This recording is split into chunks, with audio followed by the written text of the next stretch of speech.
Ertugrul Ghazi is the name of the esteemed father of Sultan Osman Ghazi, who established the Ottoman Empire and served as its inaugural sovereign, Ertugrul Ghazi. Ertugrul belonged to the Kai tribe, a branch of the Turkic peoples, and his family was known as Beg, meaning chieftain. His father was Suleiman Shah. Ertugrul Ghazi was brave, fearless, a warrior, courageous, honest, and a principled man. It was through his victories that the establishment of the Ottoman Caliphate became possible. On the foundation of that caliphate for approximately 600 years, the swords of the Turks suppressed the Muslim Ummah. And along with this, significant accomplishments were carried out, such as the expansion of Masjid-i-Nabawi, the Green Dome, and Masjid-i-Haram, the shrine of Sayyiduna Amir Hamza, may Allah be pleased with him, a magnificent canal extending to Makkah al-Mukarramah, a lead-reinforced wall around the luminous shrine of the Master of both worlds, Prophet Muhammad, peace be upon him, and train projects reaching Makkah al-Mukarramah. This caliphate spanned across 3 major continents, and a substantial portion of Southeast Europe, the entire Middle East region, and North Africa was brought under its extensive dominion. The Ottoman Empire from the year 1299 all the way to 1922 was governed by a succession of 36 sultans over an impressive period of 623 years. He gathered all the Muslims together under a single banner. Without a doubt, this period marked an era of immense glory and ascendancy for the Muslims. Throughout that time, the Muslims consistently engaged in jihad. Jews and Crusaders trembled before the splendor and great might of the Ottoman Empire. For the upliftment and glory of Islam, due to the valiant activities of Ertugrul and other Ottoman sultans, the title of Ghazi is usually bestowed upon their names. This was the period when the Abbasid Caliphate had already met its end. At that time, all the Turks were living in the form of various tribes. All these numerous tribes were essentially nomadic in nature. They would constantly travel, and wherever they discovered a fertile, green area, they would establish their settlements there. Among them, there was a Kai tribe that was quite strong and powerful in terms of its sheer numbers. Suleiman Shah was the chief of the Kai tribe, a true Muslim, fearless and compassionate man. His objectives included the spread of Islam and the prevalence of justice, for this was a time when Muslims were weak and vulnerable everywhere. The Mongols, led by Hulagu Khan, were advancing, and after the Abbasid Caliphate, the Seljuk Sultanate was their next destination. The Crusaders of the Byzantine Sultanate were weaving their webs of conspiracy. The strong and powerful Seljuk Sultanate of the Muslims was now nearing its downfall. Under these circumstances, it was necessary to increase the Muslim population. Sardar Suleiman Shah had 4 sons who were brave and warlike. Suleiman Shah desired to unify all the Turkic tribes so that Muslims could be safeguarded from the insidious machinations of the Crusaders.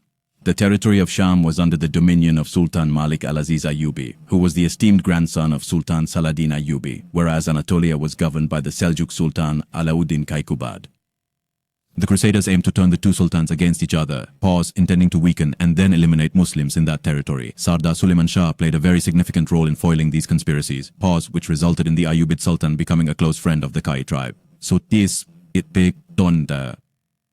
After the demise of Sardar Suleiman Shah, his son, Ertugrul, rose to become the esteemed chief of the Kai tribe. He possessed exceptional intelligence and was renowned as a formidable warrior. A fervent jihadi ideology was deeply ingrained in his heritage. Upon assuming the chieftainship, he courageously confronted the Crusaders. He successfully thwarted their numerous conspiracies and went on to conquer their renowned Karakahisar castle. In recognition of his bravery, valor, and loyalty, Sultan Alauddin Kaikubad appointed Ertugrul Ghazi as the supreme leader of all Oghuz tribes and the overseer of the Anatolian border regions that were close to Byzantium.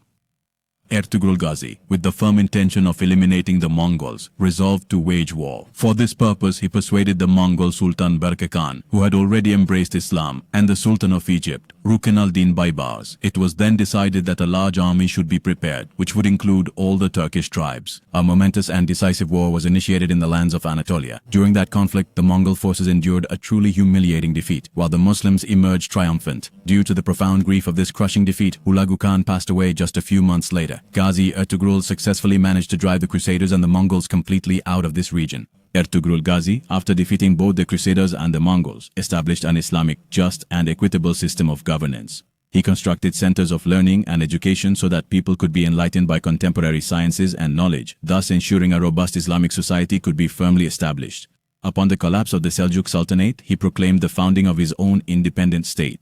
Following the passing of Ghazi Ertugrul, his younger son Osman assumed leadership of the Kai tribe, diligently working to fortify the Saud state. He was subsequently recognized and referred to as the Sultan of the Saud state. It was in the year 1299 that he founded the Caliphate, which would later gain renown as the illustrious Ottoman Caliphate. Sultan Osman Ghazi, much like his esteemed father Ghazi Ertugrul, was a truly brave and highly capable warrior. He strengthened this caliphate. The seventh Sultan of the Ottoman Empire, Muhammad II, a descendant of Ghazi Ertugrul, successfully conquered Constantinople and thus became worthy of the prophecy of Prophet Muhammad, peace be upon him, famously known as Sultan Mehmed the Conqueror. This included the region of Saud, which is said to have been granted to Ertugrul by the Seljuk Sultan. There, you'll find a small mosque and a shrine, both bearing Ertugrul's name. It is widely believed that these structures were built for him by his own son. Upon his death, Ertugrul was more than 90 years of age, and so he was laid to rest within the city limits. The drama Ertugrul tells the story of the nomadic Turkish Kai tribe. According to its narrative, the Kai tribe is a fierce warrior tribe, which on one side faces the onslaught of ruthless weather conditions, and on the other, the attacks of cruel Mongols and crusaders. This is a strange tale of courage and daring that this nomadic tribe of shepherds, who to avoid capture in the harsh winter sought the emir of Halk's permission to settle in a fertile pasture, later went on to lay the foundation of a mighty empire that lasted for 800 years. He fights both the Mongols and the Crusaders. He unites the august Turk tribes, binding them together into a single cohesive unit, so that this tribe of shepherds eventually establishes its own empire, and Ertugrul's son, Osman, becomes the first sultan of that Ottoman Empire. The New York Times has labeled Ertugrul as a clear bomb, accusing him of inciting youth towards jihad and extremism. Having been translated into more than 80 languages, it has been watched by millions of people across the entire world. The series, made at the special insistence of Tayyip Erdogan, is viewed with great appreciation by many leaders in the Muslim world, including Chechnya's President Ramzan Kadyrov and Pakistan's Prime Minister Imran Khan, who are just a few names on that list.